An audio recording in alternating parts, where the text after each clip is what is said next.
نحمده ونصلي على رسوله الكريم اما بعد فاعوذ بالله من الشيطان الرجيم بسم الله الرحمن الرحيم رب اشرح لي صدري ويسر لي امري واحلل عقدة من لساني يفقهوا قولي الحمد لله عدد خلقه وزنة عرشه ومداد كلماته والحمد لله قدر الأقدار وكتب الآجال وكبر الليل على النهار والحمد لله على أفضاله وواسع نعمائه نحمده ونشكره ومن كل ذنب نستغفره.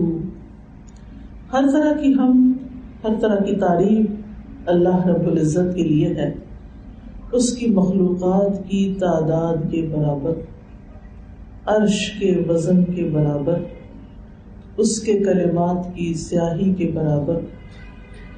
ہر قسم کی حمد اللہ کے لیے ہے جس نے تقدیریں مقرر کی، ہر چیز کی زندگی کی مدت کو لکھا، رات کو دن پر لپیٹا.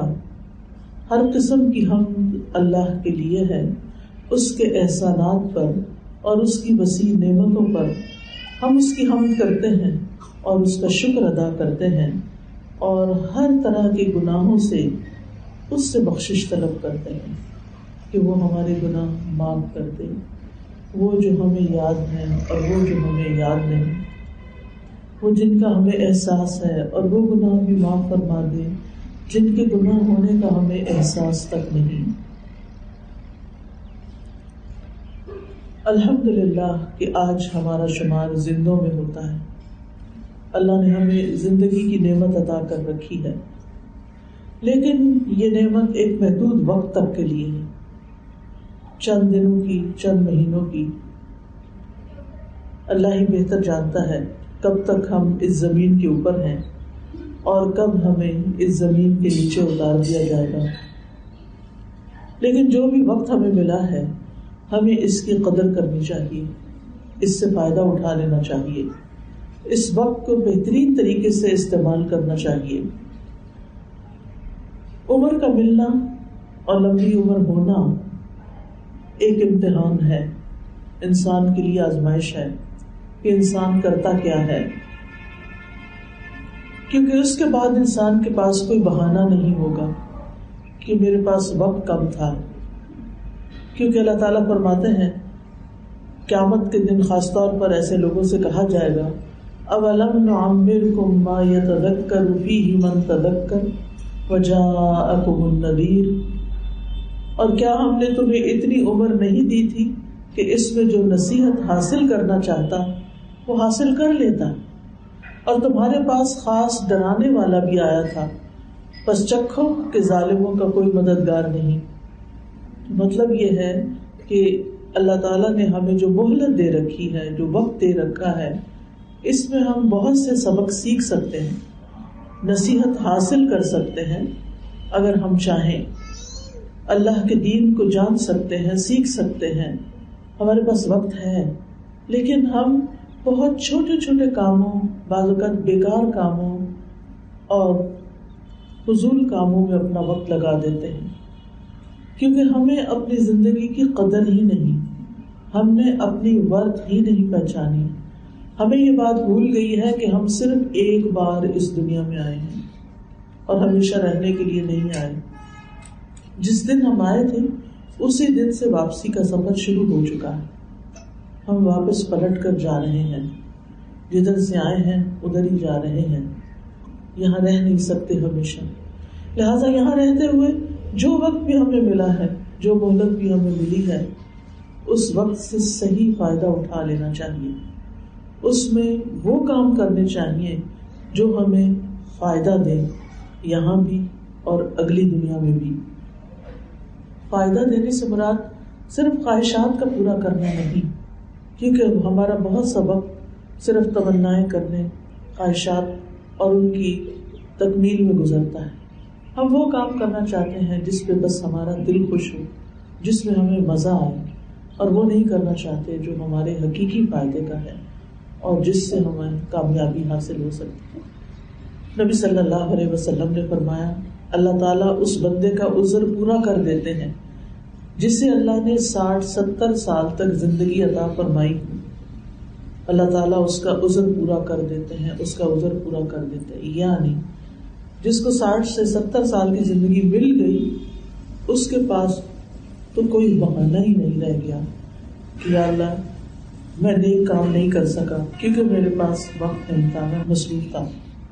بچپن کی زندگی نہ سمجھے کی زندگی ہوتی ہے. جب ہمیں ہوش آتی ہے تو پھر ہماری پڑھائیاں شروع ہو جاتی ہیں، اور پڑھائیاں بھی صرف یا فوکس ہمارا یا زیادہ توجہ پڑھائیوں کی طرف ہوتی ہے جو ہمیں دنیا میں فائدہ دیتی ہیں. دین کی تعلیم کی طرف کم ہی والدین کا دھیان ہوتا ہے یا اس کے لیے وہ اتنی محنت نہیں کرتے. آپ دیکھیں ہمارے بچے اسکولوں میں 6-7 گھنٹے لگا کے آتے ہیں اور شام کے وقت قاری صاحب کے پاس کتنی دیر پڑھتے ہیں. ہمیں دنیا میں کتنا رہنا ہے اور ہمیں آخرت میں کتنا رہنا ہے، یہ زندگی کتنی ہے اور وہ زندگی کتنی ہے. میں نہیں کہتی کہ ضرور وہ 6 یا 8 گھنٹے ہی قرآن پڑھنے میں لگائیں، لیکن کچھ وقت تو ضرور ایسا ہو کہ جس میں واقعی وہ سنجیدگی کے ساتھ سیکھیں کہ ان کا رب ان سے کیا چاہتا ہے. لیکن پھر سوال یہ پیدا ہوتا ہے کہ ان کو سکھایا کون؟ اس لیے کہ ہم نے خود ہی نہیں سیکھا. ہم سمجھتے ہیں ماؤں کی ذمہ داری بس کھانا پکانا، کھانا دینا، گھر کو اچھی طرح صاف رکھنا، مینٹین کرنا، کپڑے دھو دینا اور ان کی وقتی ضروریات پوری کرنا ہے. پھر اگر پڑھائی میں کوئی مشکل ہے تو اس کے لیے ٹیوشن رکھ دینا، خود چھوڑنے جانا، لے کر آنا، یہ ہمارے اوپر آلریڈی انف چیزیں ہیں. لیکن ہم بہنیں اچھی طرح جانتی ہیں کہ یہ ساری بھاگ دوڑ کس لیے ہو رہی کہ دنیا کی 60-70 سال کی زندگی میں کامیاب ہو جائیں. اور ہوتا بھی یہی ہے. پھر جب بچے بڑے ہوتے ہیں، ان کی ڈگری مل جاتی ہے ان کو، پھر وہ جابس کی تلاش میں ہوتے ہیں. پھر جاب مل جاتی ہے تو شادی کی تلاش میں ہوتے ہیں. شادی ہو جاتی ہے تو بچوں کا انتظار، بچے ہو جاتے ہیں تو ان کے بڑے ہونے کا انتظار. جب وہ بڑے ہو جاتے ہیں 60-70 سال کی زندگی میں ریٹائر ہوتے ہیں تو پھر اس میں آپ دیکھیں کہ باقی پھر کیا بچتا ہے کہ اس میں ہماری عبادت کیسی رہتی ہے. گھٹنوں کی تکلیف شروع ہو جاتی ہے، کھڑے ہو کے نماز نہیں پڑھ سکتے، سجدہ نہیں کر سکتے، اتحیات میں نہیں بیٹھ سکتے. جوانی میں جب سب کچھ کر سکتے تھے تو ہم بڑے مصروف تھے، اور اس مصروفیت کی وجہ سے پھر ہم نے سنت نفل تو پڑھے ہی نہیں، مشکل سے فرض ہی ادا کیے، اور وہ بھی پتہ نہیں جیسے تیسے ہو گئے، بس ہو گئے. تو ہم سب کو اپنے رویوں پر غور کرنا چاہیے کہ ہم اس عارضی زندگی، اس فانی زندگی کے لیے کیا کر رہے ہیں، اور جو ہمیشہ کی زندگی ہے اس کے لیے کیا کر رہے ہیں. ہماری یہ زندگی جو اس دنیا کی زندگی ہے یہ بھی عبادت بن سکتی ہے اگر اس میں 2 چیزیں شامل ہوں کہ ہر کام اللہ کے لیے خالص ہو کر کریں، اور دوسرے یہ کہ اس کو صحیح طریقے پر کریں، سنت کے مطابق کریں. ہمارا کھانا پینا، سونا جاگنا، ہمارے لین دین، یہ سب عبادت بن جاتے ہیں اگر ہم ان کو اخلاص کے ساتھ کریں اور سنت کے طریقے کے مطابق کریں. ورنہ اگر صرف دنیا ہی دنیا ہے تو دنیا کے بارے میں سورۃ غافر میں اللہ تعالیٰ فرماتے ہیں انما هذه الدنيا متاع وان الاخرة هي دار القرار، کہ یہ دنیا کی زندگی تو معمولی فائدے کے سوا کچھ نہیں، اور یقیناً آخرت وہی رہنے کا گھر ہے. تو زندگی کی صورت میں جو وقت ہم گزار رہے ہیں اس کا ایک ایک لمحہ بہت قیمتی ہے. دنیا میں اگر انسان کسی قیمتی چیز کو کھو دے تو اسے پھر بھی امید ہوتی ہے کہ دوبارہ مل جائے گی، لیکن اگر وقت گزر جائے، اگر زندگی کھو جائے تو یہ دوبارہ نہیں آئے گی. بچپن لوٹ کر نہیں آئے گا، جوانی لوٹ کر نہیں آئے گی، بڑھاپا لوٹ کر نہیں آئے گا، اور واپسی کا سفر سبھی کا شروع ہو چکا ہے. آپ دیکھیے کہ دنیا میں اگر ہماری کوئی گولڈ کی چیز گم جاتی ہے تو ہمیں کتنا دکھ اور کتنی پریشانی ہوتی ہے کہ گولڈ اتنا مہنگا ہو گیا ہے اور پھر پتہ نہیں میں خرید سکوں گی یا نہیں خرید سکوں گی. لیکن جو وقت ہم ضائع کر دیتے ہیں وہ تو گولڈ سے بھی نہیں خریدا جا سکتا. آپ کے پاس ڈھیروں بھی سونا ہو تو آپ اس سے کھویا ہوا وقت گزرا ہوا وقت واپس نہیں لا سکتے. لہٰذا یہ اللہ کی ان نعمتوں میں سے ہے یہ وقت جو ایک ہی دفعہ ملتا ہے، چاہے تو کیش کر لیں اور چاہے تو ضائع کر دیں. نبی صلی اللہ علیہ وسلم نے فرمایا 2 نعمتیں ایسی ہیں جن کے بارے میں اکثر لوگ خسارے میں رہتے ہیں، ایک تندرستی اور دوسرے فراغت. یعنی صحت ہے اچھی بھلی، چھوٹی موٹی بیماری تو ہر ایک کو ہو جاتی ہے، کبھی سر درد ہو گیا، کبھی پیٹ میں درد ہو گیا، لیکن اگر الحمدللہ اگر ہم اپنے پاؤں پہ چلتے ہیں، اپنے ہاتھوں سے کھا لیتے ہیں اور ہم اپنی آنکھوں سے کام لے سکتے ہیں تو الحمدللہ ہم ایک اچھے حال میں، صحت کی حالت میں. اور اسی طرح یہ ہے کہ فراغت کہ ہمارے پاس اگر بچیوں کی شادی نہیں ہوئی تو بہت فراغت ہے، بچے شادی ہو چکے ہیں اور بڑے ہو کے اپنے اپنے گھروں میں چلے گئے تو بہت فراغت ہے. تو بہت سے لوگ اس فراغت سے فائدہ نہیں اٹھاتے، اس میں اپنے لیے کوئی بہترین چیزیں پلان نہیں کرتے، بس جو سامنے آگے کر لیا، ادھر چلے گئے ادھر چلے گئے اور وقت ایسے ہی ضائع کر دیا. تو وقت ضائع کرنے کی چیز نہیں، بلکہ یہ اللہ کی نعمتوں میں سے ایک نعمت ہے جس کو صحیح طور پر استعمال کرنا چاہیے، ورنہ تو انسان نقصان میں ہے. تو صحیح استعمال کرنے میں کیا چیز آتی ہے؟ اللہ تعالیٰ فرماتے ہیں والعصر ان الانسان لفی خسر، قسم ہے زمانے کی، بے شک انسان نقصان میں ہے، سوائے ان لوگوں کے جو ایمان لائے اور انہوں نے نیک عمل کیے اور ایک دوسرے کو حق کی وصیت کی اور ایک دوسرے کو صبر کی وصیت کی. تو اس سے کیا پتہ چلتا ہے کہ خسارے سے 4 قسم کے لوگ باہر نکل سکتے ہیں، یا وہ لوگ باہر نکل سکتے ہیں جن کے اندر 4 خوبیاں ہوں. پہلی ایمان، دوسری نیک اعمال، اور تیسری صرف خود نہیں نیک اعمال، دوسروں کو بھی حق بات کی تلقین کرتے رہنا کہ وہ بھی نیک اعمال میں جلدی کریں. بادروا بالاعمال الصالحہ وتواصوا بالصبر، اور ایک دوسرے کو صبر کی تلقین کریں، یعنی ایک دوسرے کو برداشت کی، تحمل کی اور دنیا کے نقصان ہونے کی شکل میں بہت زیادہ غم سے بچنے کی، اور ایک دوسرے کے ساتھ اچھا سلوک اور اچھا رویہ رکھیں. ہم دیکھتے ہیں کہ کائنات کی ہر چیز کا ایک وقت مقرر ہے، ہر امت کا ایک وقت مقرر ہے، ہر انسان کی موت کا وقت مقرر ہے. لہذا اگر وقت مقرر ہے تو اس سے آگے پیچھے تو ہونا نہیں ہم نے، لہذا اپنی زندگی کو غنیمت سمجھنا چاہیے.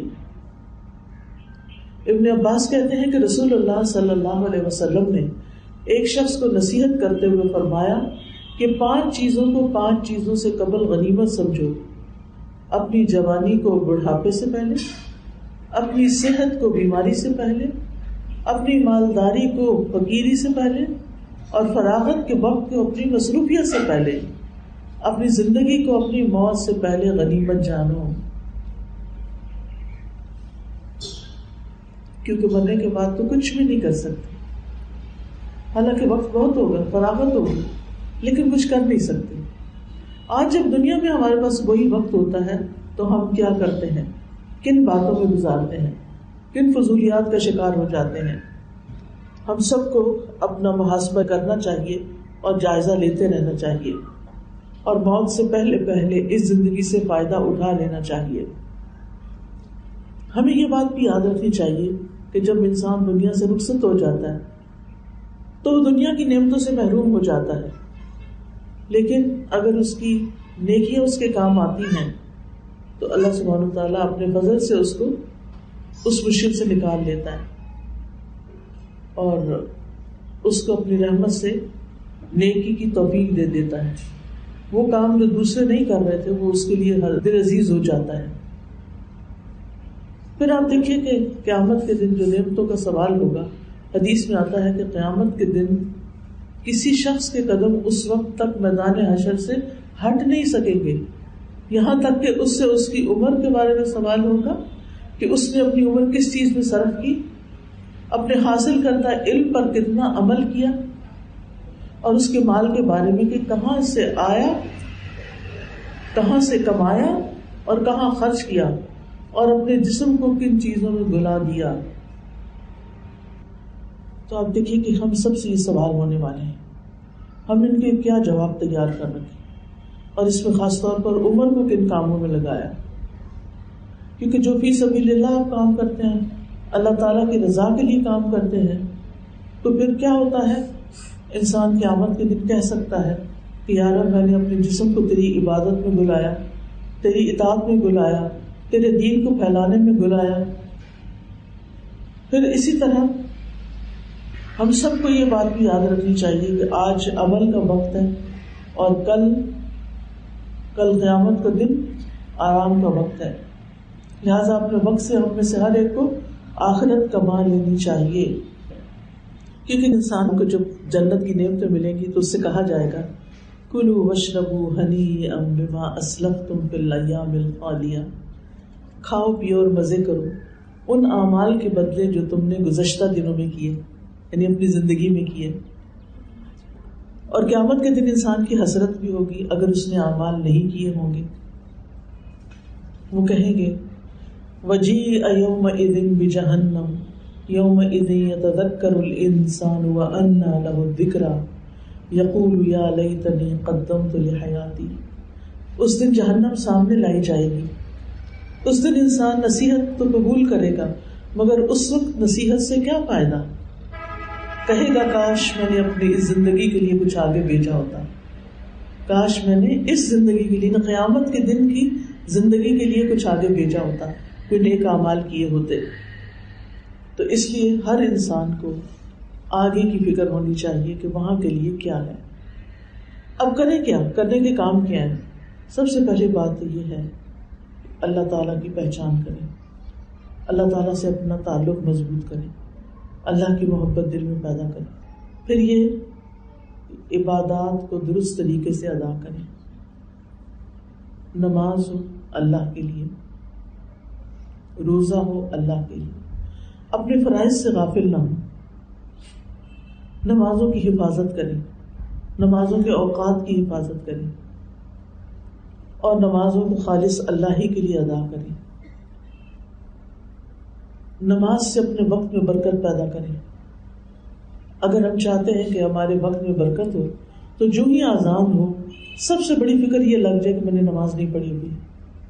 بعض لوگ ایسے ہوتے ہیں وہ اذان سنتے ہیں لیکن انہیں نماز کی کوئی فکر نہیں ہوتی.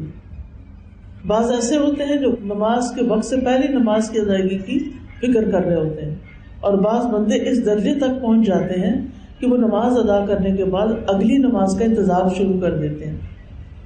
ٹھیک ہے ہم ان میں سے نہیں ہیں، لیکن اول وقت میں تو پڑھ سکتے ہیں.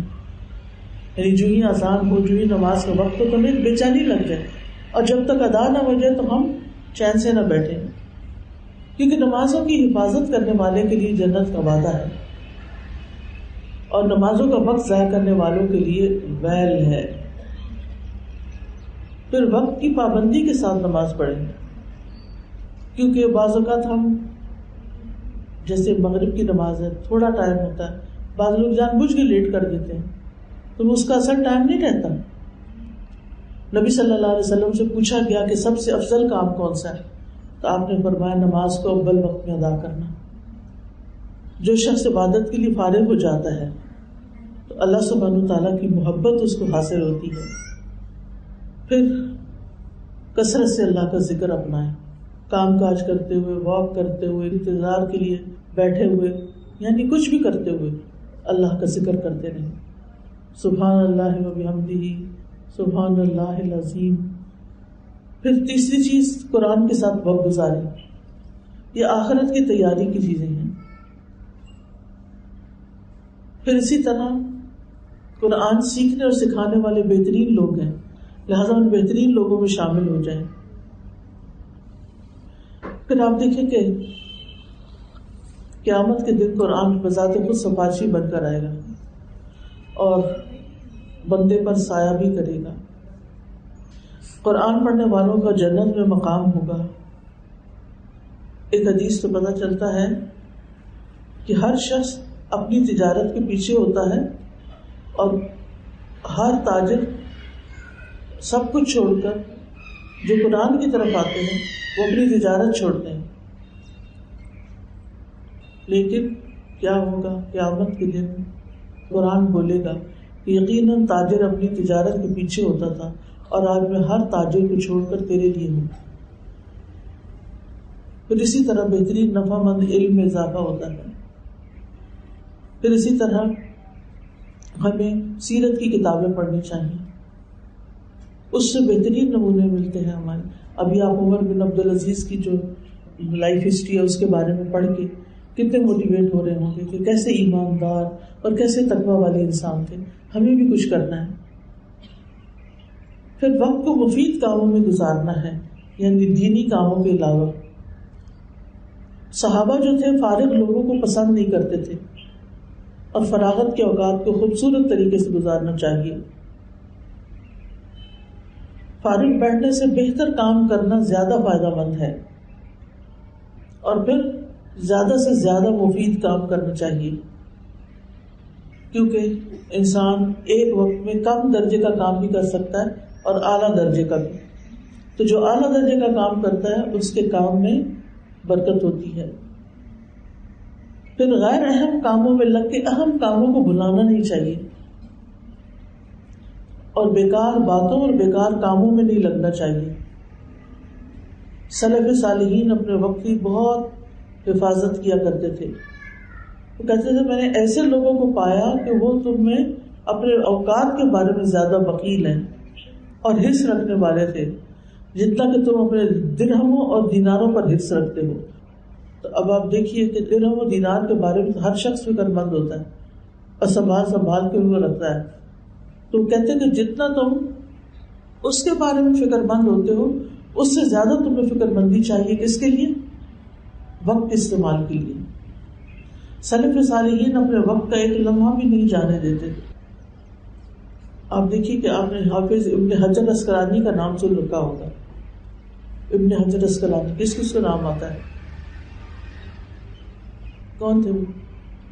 بخاری کے شارح تھے، شرح کی انہوں نے بخاری کی. کسی وقت خالی نہیں بیٹھتے تھے.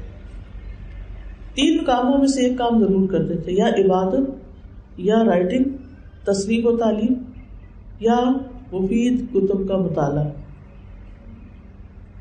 پھر اسی طرح ہمیں اور کیا کرنا ہے اپنے وقت کو صحیح استعمال کرنے کے لیے؟ کچھ نیکی کے کاموں میں، خدمت خلق کے کاموں میں.